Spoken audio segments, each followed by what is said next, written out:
All right, greetings and salutations to everybody out there in YouTube land. I'm your host once again, Dan Thornton. Want to thank you all for joining us here. Special edition Lions Talk Live.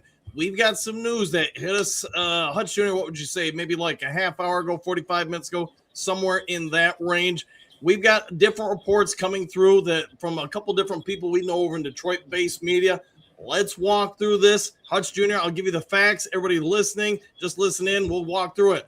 Earlier today, it was given to me that Jared Goff apparently is bluntly aware of his situation with the Detroit Lions. As you guys know, there's been a lot of speculation about his salary cap number going into next year. Jared Goff apparently has instructed his agency, or the agency that represents him, to go ahead and contact the Detroit Lions and renegotiate his contract.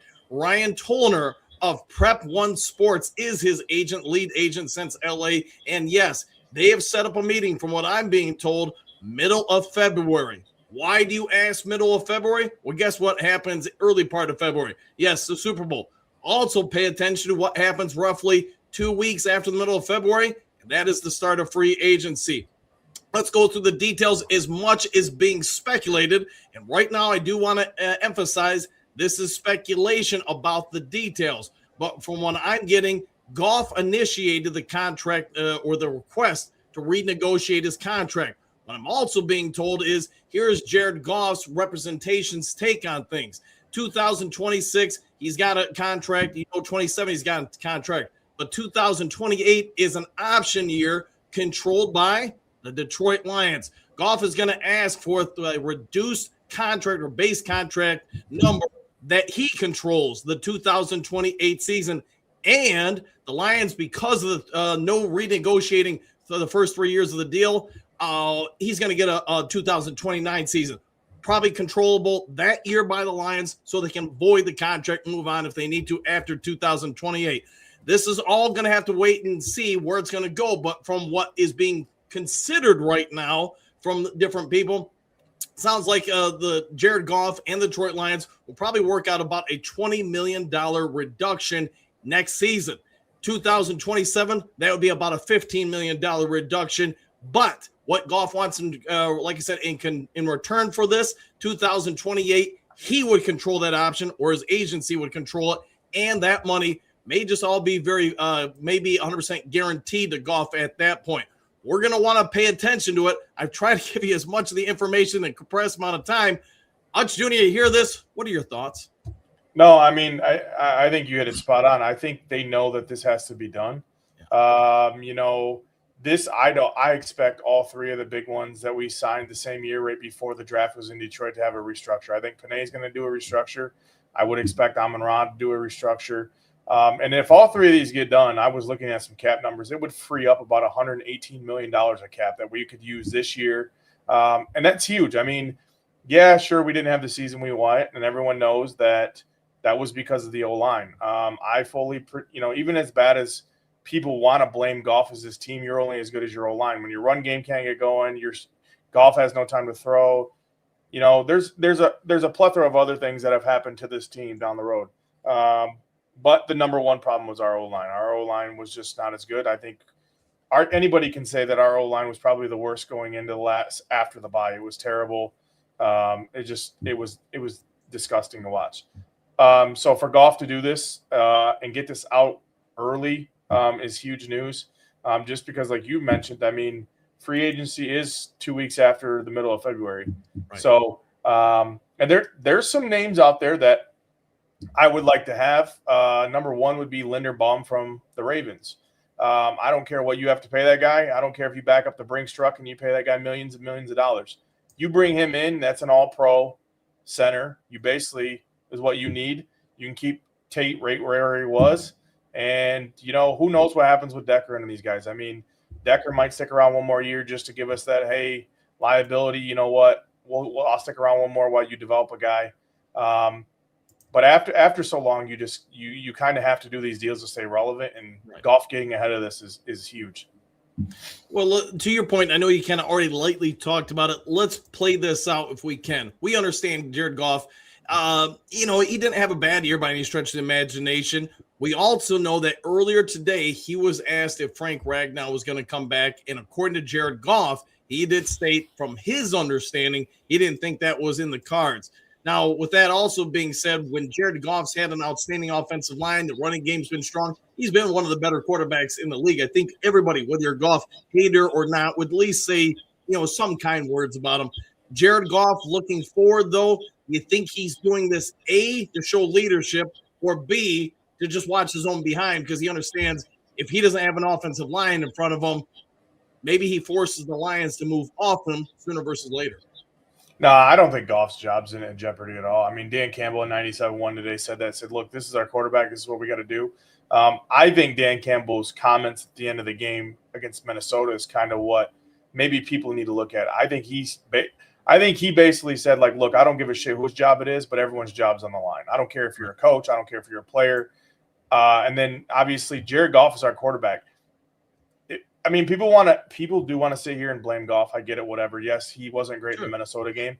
But let's not forget we're two drop pass, a Gibbs fumble, and a Kendall Vildor face mask ball from being in the Super Bowl with a guy that said that we can't go there.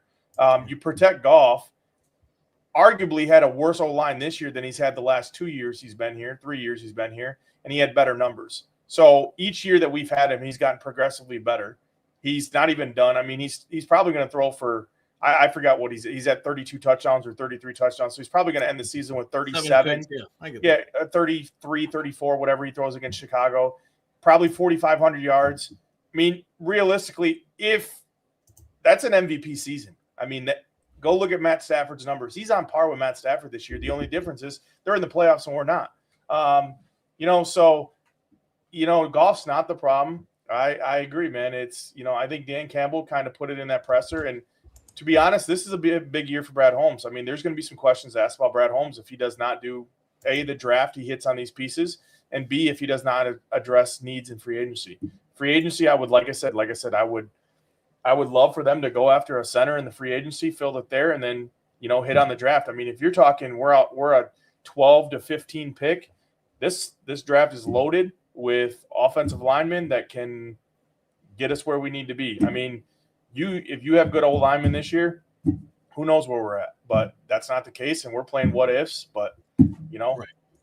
Well, and for those just joining us, what it is we'll say 30, 40 minutes ago, a source that I know in Detroit media said their understanding is Jared Goff's representation was instructed to have a sit-down meeting with the Detroit Lions brass. That's going to happen somewhere, per the source, the middle of February. I think we all get it. It's just after the Super Bowl. It's just a couple weeks before free agency. Goff, here's where the crux of the restructure, if it stays where it's at now, at least from what we're speculating on, being told, here's what it'd be. Goff, as you guys know, he's got a 2026 season, roughly, we'll say $70 million, I'll round up slightly. 27, those 2 seasons are guaranteed to him on the contract, whatever. No, not going anywhere. 2028, though, is a team-controlled option. Jared Goff is offering, from what I'm being told, to reduce his salary cap numbers over the next 2 years. In return, he gets control of the 2028, and the team's going to add a team-controlled 2029 voidable year to him, which they would need to do per the 3-year rule in the NFL. You guys can go check it out, but you can't renegotiate a contract within the first 3 years. That's how you can get around it, though, by restructuring and adding a year to it. So, Hutch Jr., best guess, if the Lions do free up this money, and sort of like you suggested, maybe beyond Goff, they free up a couple other million from other contracts, where do you think the team should invest those funds? Number one, center. Basically, O-line has to be addressed. I don't care. That has to be the number one. Like, you want Goff to succeed, you want this team to succeed, it has to be O-line. We relatively stayed healthy on the D-line position outside of Davenport, Pascal, and Levi. I think those guys are done. I don't think Brad Holmes is going to – Brad Holmes bring those 3 back. I'm immediately just going to say why. I mean, those guys, didn't see the field, and Davenport, we all know his injury history. I would like to see him add another DN outside of Hutch, whether that be a trade, or do you take him being wherever you're at in the draft? If you can get a stud D end in the draft, that would be, I mean, if we don't go O-line, you go D end in the draft. And then obviously depending on, safety and corners. I mean, those are the things you need to figure out. I mean, you got to figure out where Kirby stands with his knee issue. Brian Branch will be back probably mid-season. We're at around 6 or 7 weeks. So I mean, all's not as lost. I mean, right. Your safety. If Kirby comes back, you can kind of piece it until Brian Branch comes back and goes there. We just got hit with the injury bug again. I keep, it sucks, but I think our secondary would look a little bit different if Terrion and DJ Reed were out there together. Meek had those up and downs. Meek was not great this year. Let's be real. I mean, he was getting absolutely torched, and then DJ Reed just didn't look the same after his hamstring injury. So, it sounds like a lot, like we need a lot, but realistically, like you get some of these guys back from injury and they kind of come back with a little chip on the shoulder. Who knows? This team's not far off from a Super Bowl, man. I mean, the O-line is the major piece. All right. Well, Superfan Hutch, let's go ahead and get everybody out of here. Why don't you go ahead and tell everybody where they can find you, support you, and all the great things you do for Lions fans. As always, you can find me on here with Dan. You can find me on Twitter at Superfan Hutch, and then you guys can find me on Facebook at The Lions Den. All right, Duke Crew, everybody out there, if you would be so kind before departing, hit the subscribe button, hit the like button, hit all the buttons. Take care, enjoy the rest of your day. If there is more breaking news today, might still be able to get it to you. If not, it'll be on the morning show. So have a good evening. We'll see you guys all in the next Lions Talk Live. Take care, all.